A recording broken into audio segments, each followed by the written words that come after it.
ಇವತ್ತಿನ ನಮ್ಮ ಈ ಆಳವಾದ ವಿಶ್ಲೇಷಣೆಯಲ್ಲಿ ನಾವೆಲ್ಲರೂ ಒಂದು ಕೆಲ್ಸದ ಬಗ್ಗೆ ಯೋಚಿಸೋಣ.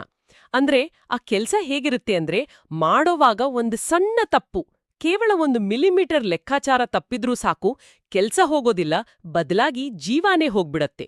ಹೌದು, ಅದು ನಿಜಕ್ಕೂ ಭಯಾನಕವಾದ ಪರಿಸ್ಥಿತಿ. ಅಲ್ವಾ? ದಿನನಿತ್ಯ ನಮ್ಮ ಸುತ್ತಲೂ ಕಣ್ಣಿಗೆ ಕಾಣದ ಆದ್ರೆ ಕ್ಷಣಾರ್ಧದಲ್ಲಿ ಬೂದಿ ಮಾಡಬಲ್ಲ ಒಂದು ಶಕ್ತಿ ಹರಿತಾ ಇರುತ್ತೆ. ಆದ್ರೂ ಕೂಡ ಸಮಾಜ ಆ ಕೆಲ್ಸ ಮಾಡೋರ ಬಗ್ಗೆ ಯೋಚಿಸೋದು ಯಾವಾಗ ಗೊತ್ತಾ? ಕರೆಕ್ಟ್, ಕೇವಲ ಕರೆಂಟ್ ಹೋದಾಗ ಮಾತ್ರ. ಎಕ್ಸಾಕ್ಟ್ಲಿ. ನಾವು ಆರಾಮಾಗಿ ಟಿವಿ ನೋಡ್ತಾ ಇರ್ತೀವಿ ಅಥವಾ ಫೋನ್ ಚಾರ್ಜ್ ಮಾಡ್ತಿರ್ತೀವಿ. ಇದಕ್ಕಿದ್ದಂಗೆ ಕರೆಂಟ್ ಹೋದಾಗ ಮಾತ್ರ ನಮಗೆ ಅವ್ರು ನೆನ್ಪಾಗುತ್ತೆ. ನಮ್ಗೆ ಸಿಕ್ಕಾಪಟ್ಟೆ ಕೋಪ ಬರುತ್ತೆ, ಫೋನ್ ಮಾಡಿ ಬೈತೀವಿ ಕೂಡ.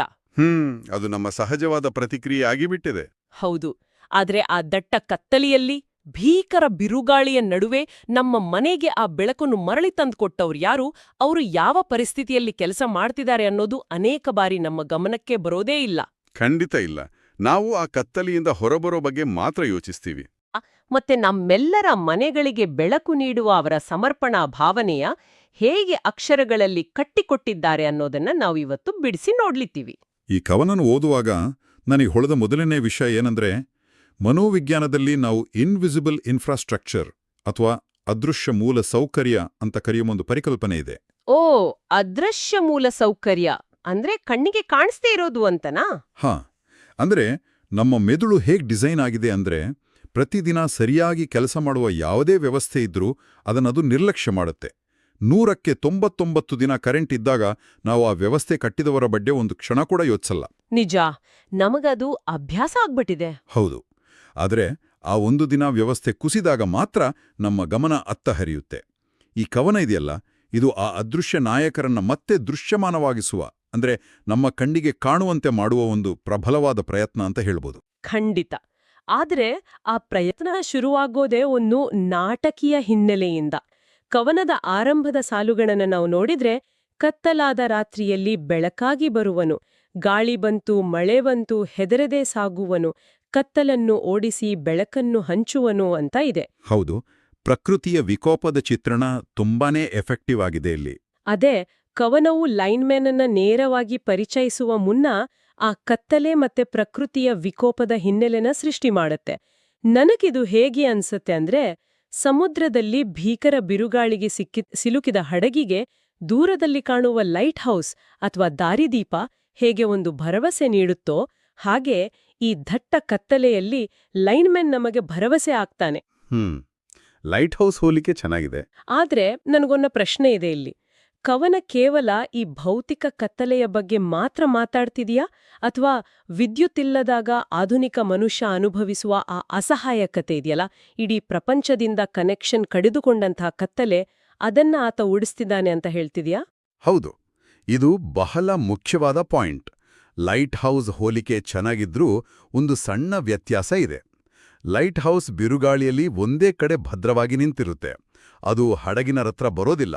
ಓ, ಕರೆಕ್ಟ್. ಅದು ತನ್ನ ಜಾಗದಲ್ಲೇ ಇರುತ್ತೆ. ಎಕ್ಸಾಕ್ಟ್ಲಿ. ಆದ್ರೆ ಇಲ್ಲಿ ಲೈನ್ ಮ್ಯಾನ್ ಆ ಬಿರುಗಾಳಿಯ ಒಳಗೆ ಆ ಅಪಾಯದ ಕೇಂದ್ರ ಬಿಂದುವಿಗೆ ತಾನೇ ಎದುರಾಗೋಗ್ತಿದ್ದಾನೆ. ಇನ್ನು ಕತ್ಲೆ ವಿಷಯಕ್ಕೆ ಬಂದ್ರೆ, 100 ವರ್ಷಗಳ ಹಿಂದಿನ ಕತ್ಲೆಗೂ ಸಿಕ್ಕಾಪಟ್ಟೆ ವ್ಯತ್ಯಾಸ ಇದೆ. ಹೌದು, ಈಗಿನ ಕತ್ಲೆ ಬೇರೆನೇ ಥರ ಇರುತ್ತೆ. ಹೌದು, ಇವತ್ತು ಕತ್ಲೆ ಅಂದ್ರೆ ಕೇವಲ ಬೆಳಕು ಇಲ್ದೇ ಇರೋದಷ್ಟೇ ಅಲ್ಲ. ಇವತ್ತು ಕರೆಂಟ್ ಹೋದ್ರೆ ನಮ್ಮ ಸಂಪರ್ಕಗಳು ಸ್ತಬ್ಧ ಆಗ್ತವೆ, ಆಸ್ಪತ್ರೆಯ ಯಂತ್ರಗಳು ನಿಲ್ತವೆ, ನಮ್ಮ ಕೆಲಸ ಕಾರ್ಯಗಳು ಆಗ್ತಿರಲ್ಲ. ನಿಜ, ಇಡೀ ಜೀವನವೇ ಪಾರ್ಶ್ವವಾಯು ಹೊಡೆದ ಹಾಗೆ ಆಗ್ಬಿಡುತ್ತೆ. ಅದೇ. ಹಾಗಾಗಿ ಕವನದಲ್ಲಿ ಕತ್ತಲನ್ನು ಓಡಿಸಿ ಬೆಳಕನ್ನು ಹಂಚುವನು ಅನ್ನೋ ಪ್ರಯೋಗ ಇದೆಯಲ್ಲ, ಅಲ್ಲಿ ಓಡಿಸಿ ಅನ್ನೋ ಪದ ಬಹಳ ಮುಖ್ಯ.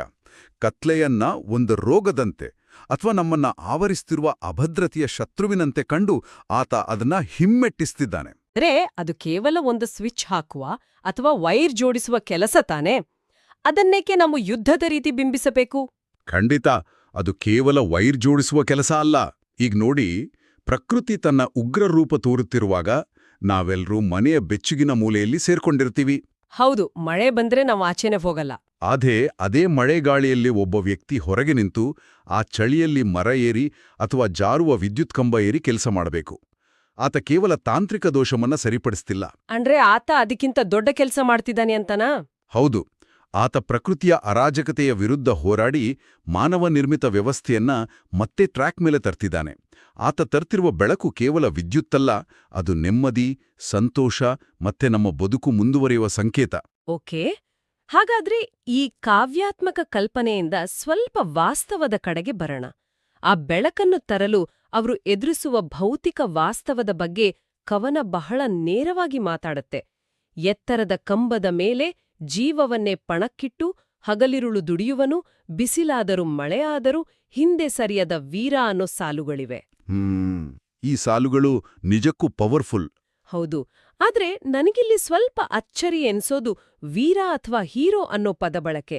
ಸಾಧಾರಣವಾಗಿ ಹೀರೋ ಅಂದ್ರೆ ಯಾರು? ಯುದ್ಧಭೂಮಿಯಲ್ಲಿ ಹೋರಾಡುವವರು, ಶತ್ರುಗಳನ್ನ ಎದುರಿಸುವವರು ಅಲ್ವಾ? ಸರಿ. ಆದ್ರೆ ಇಲ್ಲಿ ಒಂದು ಸಾಮಾನ್ಯ ವಿದ್ಯುತ್ ಕಂಬವೇ ಯುದ್ಧಭೂಮಿಯಾಗಿದೆ. ದಿನನಿತ್ಯದ ಒಂದು ಇನ್ಫ್ರಾಸ್ಟ್ರಕ್ಚರ್ ಕೆಲಸವನ್ನ ಸಾವು ಬದುಕಿನ ಸಾಹಸವಾಗಿ ಈ ಕವನ ಬದಲಾಯಿಸ್ತಿದೆ. ಇದು ಸ್ವಲ್ಪ ಅತಿಶಯೋಕ್ತಿ ಅನಿಸೋದಿಲ್ವಾ? ಖಂಡಿತ ಅತಿಶಯೋಕ್ತಿ ಅಲ್ಲ. ನಾವು ವಿದ್ಯುತ್ ಶಕ್ತಿಯ ಭೌತಶಾಸ್ತ್ರ ಅಂದ್ರೆ ಅದರ ಫಿಸಿಕ್ಸ್ ಮತ್ತೆ ವಾಸ್ತವವನ್ನ ಅರ್ಥ ಮಾಡ್ಕೊಂಡ್ರೆ ಇದು ಎಷ್ಟು ಕರಾರುವಕ್ಕಾದ ಸಾಲು ಅನ್ನೋದು ಗೊತ್ತಾಗುತ್ತೆ. ಅದು ಹೇಗೆ? ಈಗ ಯುದ್ಧಭೂಮಿಯಲ್ಲಿ ಸೈನಿಕರಿಗೆ ಶತ್ರುಗಳು ಯಾರು, ಎಲ್ಲಿಂದ ಬರ್ತಾರೆ ಅನ್ನೋದು ಕಣ್ಣಿಗೆ ಕಾಣುತ್ತೆ. ಆದ್ರೆ ಇಲ್ಲಿ ಅವರ ಎದುರಾಳಿ ಯಾರು? ಕಣ್ಣಿಗೆ ಕಾಣದ ಹೈ ವೋಲ್ಟೇಜ್ ವಿದ್ಯುತ್. ಓ ಹೌದಲ್ವಾ, ಕಣ್ಣಿಗೆ ಕಾಣದ ಶತ್ರು.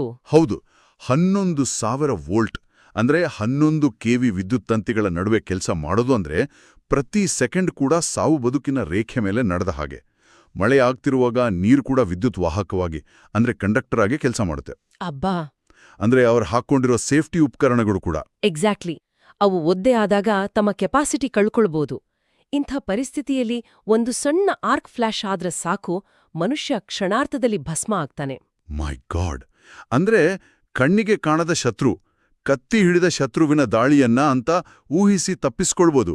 ಆದ್ರೆ ವಿದ್ಯುತ್ ಪ್ರವಾಹಕ್ಕೆ ಎರಡನೇ ಅವಕಾಶವೇ ಇಲ್ಲ. ಖಂಡಿತ ಇಲ್ಲ. ಒಂದು ಸಣ್ಣ ತಪ್ಪು ಮುಗಿತು. ಆದ್ರೂ ನಾನು ಒಂದು ವಾದ ಮಂಡಿಸ್ತೀನಿ ಕೇಳಿ. ಅವರು ಈ ಕೆಲ್ಸ ಮಾಡೋಕೆ ಟ್ರೈನಿಂಗ್ ತಗೊಂಡಿರ್ತಾರೆ, ಇದೇ ಅವರ ವೃತ್ತಿ, ಮತ್ತೆ ಅದಕ್ಕವ್ರಿಗೆ ಸಂಬಳ ಸಿಗುತ್ತೆ. ಹಾಗಿದ್ಮೇಲೆ ಅವ್ರನ್ನ ವೀರ ಅಂತ ಕರೆಯೋ ಅವಶ್ಯಕತೆ ಏನಿದೆ? ಯಾವುದೇ ಅಪಾಯಕಾರಿ ಕೆಲ್ಸ ಮಾಡೋರು ಇದೇ ರೀತಿ ರಿಸ್ಕ್ ತಗೊಳ್ತಾರಲ್ವಾ? ನಿಮ್ಮ ವಾದ ವಾಸ್ತವಿಕವಾಗಿದೆ. ಆದ್ರೆ ನಾವು ಗಮನಿಸಬೇಕಾದ್ದು ಅವರ ಕೆಲಸದ ಸ್ಥಿರತೆ ಅಂದ್ರೆ ಕನ್ಸಿಸ್ಟೆನ್ಸಿ ಮತ್ತೆ ಉದ್ದೇಶ. ಹಿಂದೆ ಸರಿಯದ ವೀರ ಅಂತ ಕವನ ಹೇಳೋದು ಇದೇ ಕಾರಣಕ್ಕೆ. ಅಂದ್ರೆ ಕನ್ಸಿಸ್ಟೆನ್ಸಿ ಹೇಗೆ ಇಲ್ಲಿ ಪ್ಲೇ ಆಗತ್ತೆ? ನೋಡಿ, ಒಂದು ದಿನದ ಸಾಹಸವನ್ನ ಯಾರು ಬೇಕಾದ್ರೂ ಮಾಡಬಹುದು. ಆದ್ರೆ ಪ್ರತಿದಿನ ಹಗಲಿರುಳು, ಬಿಸಿಲು, ಮಳೆ ಎನ್ನದೆ ನಿರಂತರವಾಗಿ ಜೀವಭಯದ ನಡುವೆಯೂ ತಮ್ಮ ಡ್ಯೂಟಿ ಮಾಡ್ತಾರಲ್ಲ, ಆ ಬದ್ಧತೆ ಇದೆಯಲ್ಲ, ಅದು ಅವರನ್ನ ಮಹಾವೀರರನ್ನಾಗಿ ಮಾಡುತ್ತೆ. ಅವ್ರಿಗೆ ಹಿಂದೆ ಸರಿಯೋ ಅವಕಾಶನೇ ಇಲ್ಲ. ಹೌದು, ಬಿಳ್ಗಾಳಿಯಲ್ಲಿ ವೈರ್ ತುಂಡಾದಾಗ ಮಳೆ ನಿಲ್ಲಿ ಆಮೇಲೆ ಹೋಗೋಣ ಅಂತ ಅವ್ರು ಕಾಯುವಂತಿಲ್ಲ. ಯಾಕಂದ್ರೆ ಅವ್ರು ಲೇಟ್ ಮಾಡಿದ್ರೆ ಆಸ್ಪತ್ರೆಗಳಲ್ಲಿರೋ ರೋಗಿಗಳಿಗೆ ತೊಂದರೆ ಆಗಬಹುದು, ತುರ್ತು ಸೇವೆಗಳು ನಿಲ್ಬಹುದು.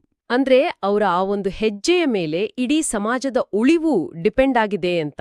ಹೌದು, ಆ ಜವಾಬ್ದಾರಿಯನ್ನ ಹೊತ್ತು ಅಪಾಯದ ಕಡೆಗೆ ನಡೆಯೋದು ಖಂಡಿತವಾಗಿಯೂ ವೀರತ್ವನೇ ಸರಿ.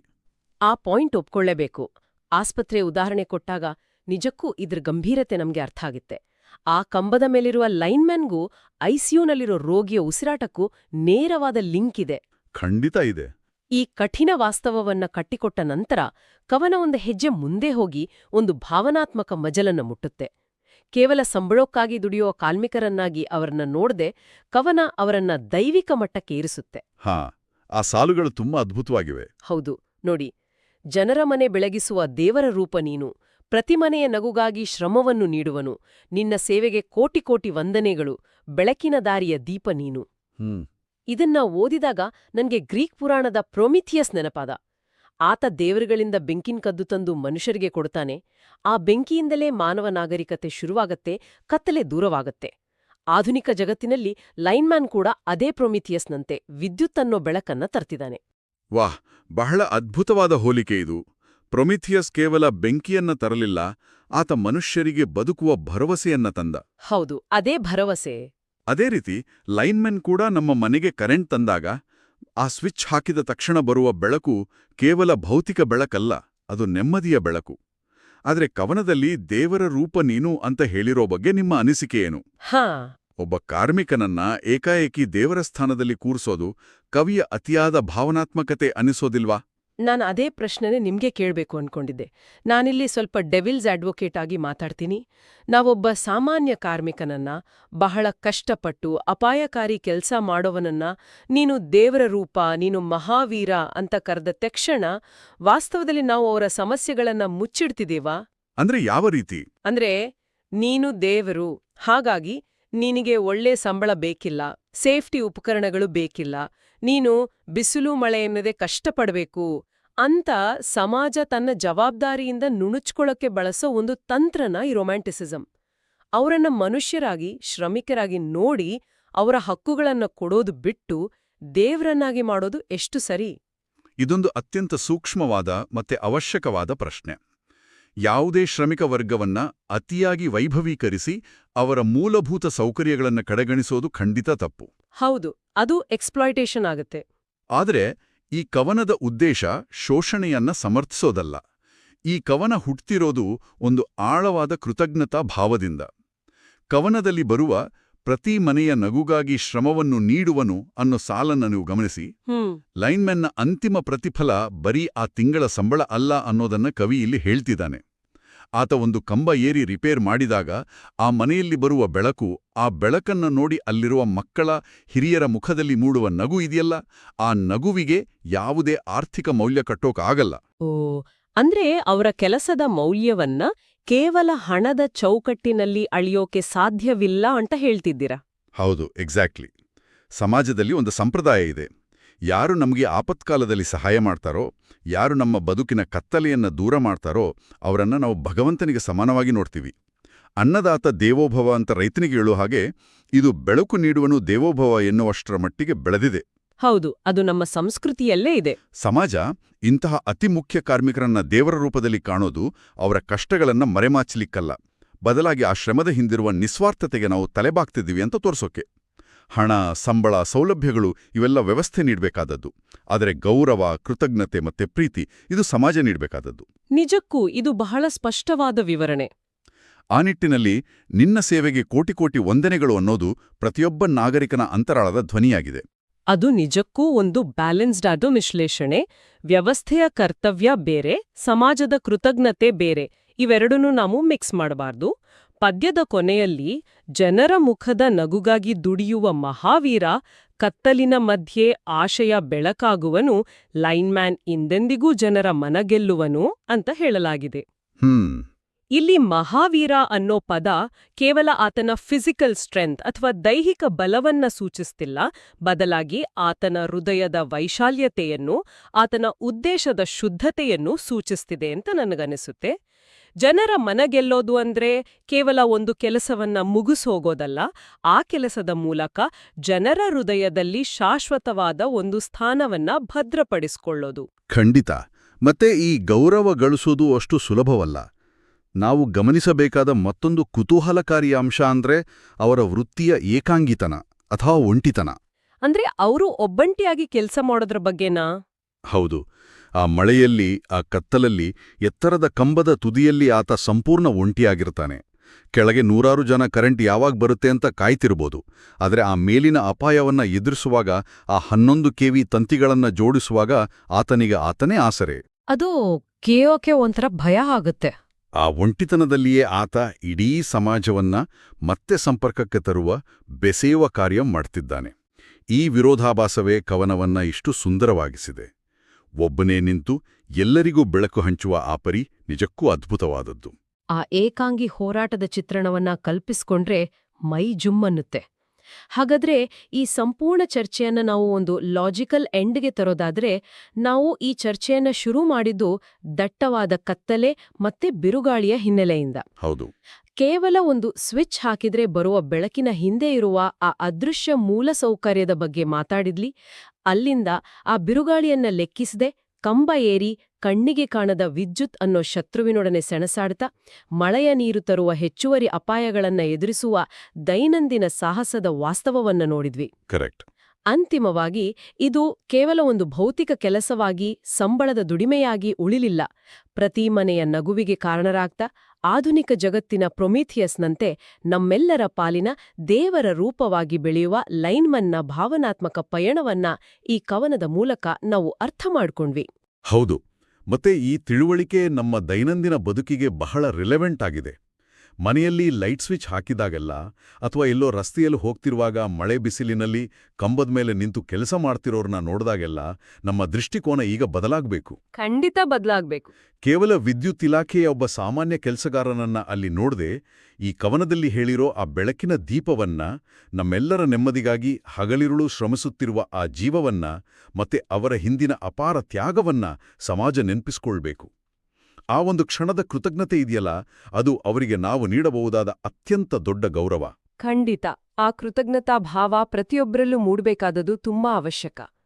ಈ ಆಳವಾದ ಚರ್ಚೆಯನ್ನ ಮುಕ್ತಾಯಗೊಳಿಸುವ ಮುನ್ನ ಒಂದು ಚಿಂತನೆಗೆ ಹಚ್ಚುವ ಸ್ವಲ್ಪ ಕಟುವಾದ ಪ್ರಶ್ನೆಯನ್ನ ಬಿಟ್ಟು ಹೋಗೋಕೆ ನಾನಿಷ್ಟಪಡ್ತೀನಿ. ಹೇಳಿ. ಲೈನ್ಮ್ಯಾನ್ಗಳು ನಮ್ಮ ಪಾಲಿನ ಬೆಳಕಿನ ಹೀರೋಗಳಾಗಿದ್ದಾರೆ. ಅವರು ಕತ್ತಲನ್ನ ಸೀಳುವ ಶಕ್ತಿ ಅನ್ನೋದು ಈ ಕವನದಿಂದ ಮತ್ತೆ ನಮ್ಮ ಚರ್ಚೆಯಿಂದ ಸಾಬೀತಾಗಿದೆ. ಆದರೆ ಆಧುನಿಕ ಜಗತ್ತಿನಲ್ಲಿ ವಿದ್ಯುತ್ ಇಲ್ಲದೆ ಮನುಷ್ಯಕುಲ ಎಷ್ಟು ಅಸಹಾಯಕವಾಗಿದೆ ಅನ್ನೋ ಸತ್ಯ ಅನೇಕ ಬಾರಿ ನಮ್ಗೆ ಮರ್ತೆ ಹೋಗುತ್ತೆ. ಹೌದು, ಸಂಪೂರ್ಣವಾಗಿ ಮರೆತುಬಿಡ್ತೀವಿ. ಇಂಟರ್ನೆಟ್, ಸ್ಮಾರ್ಟ್ಫೋನ್ಗಳು, ಆಸ್ಪತ್ರೆಯ ಲೈಫ್ ಸಪೋರ್ಟ್ ಯಂತ್ರಗಳು, ಇ-ಕಾಮರ್ಸ್ ಎಲ್ಲವೂ ಸುಲಭವಾಗಿ ಕೇವಲ ಒಂದು ಬಟನ್ ಒತ್ತಿದ ತಕ್ಷಣ ಸಿಗ್ತಿರುವ ಈ ಇನ್ಸ್ಟಂಟ್ ಯುಗದಲ್ಲಿ ನಾವು ಬದುಕ್ತಿದ್ದೀವಿ.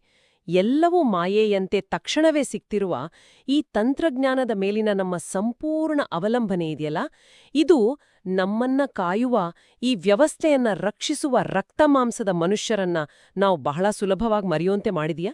ಇದು ಯೋಚಿಸಬೇಕಾದ ವಿಷಯ. ಆ ಪ್ಲಾಸ್ಟಿಕ್ ಸ್ವಿಚ್ ಬೋರ್ಡ್ಗೂ ಮತ್ತೆ ಆ ವಿದ್ಯುತ್ ಕಂಬಕ್ಕೂ ನಡುವೆ ಇರುವ ಮನುಷ್ಯನ ಬೆವರನ್ನ, ಆತನ ಪ್ರಾಣ ಭಯವನ್ನ ಈ ಯಂತ್ರಗಳ ವೇಗ ಮತ್ತೆ ತಂತ್ರಜ್ಞಾನದ ಮ್ಯಾಜಿಕ್ ಸಂಪೂರ್ಣವಾಗಿ ನುಂಗಿ ಹಾಕಿದ್ಯಾ? ಇದು ನಿಜಕ್ಕೂ ನಮ್ಮೆಲ್ಲರನ್ನೂ ಕಾಡಬೇಕಾದ ಪ್ರಶ್ನೆ. ನಾವು ತಂತ್ರಜ್ಞಾನದ ಮ್ಯಾಜಿಕ್ಕನ್ನ ಪ್ರೀತಿಸುವ ಭರದಲ್ಲಿ ಆ ಮ್ಯಾಜಿಕ್ಕನ್ನ ಉಸಿರುಕಟ್ಟಿ ಕಾಯ್ತಿರುವ ಮೆಜಿಷಿಯನ್ ಅನ್ನ ಮರೆತುಬಿಟ್ಟಿದ್ದೀವಿ ಅನ್ಸತ್ತೆ. ನಿಖರವಾದ ಮಾತು.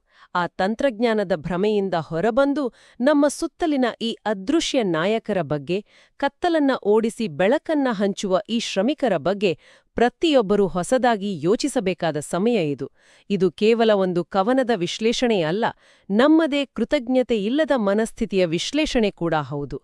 ಮುಂದಿನ ಬಾರಿ ಕತ್ತಲಾದಾಗ ಈ ಪ್ರಶ್ನೆಗಳು ಖಂಡಿತ ನಮ್ಮೆಲ್ಲರನ್ನ ಕಾಡ್ಲಿ.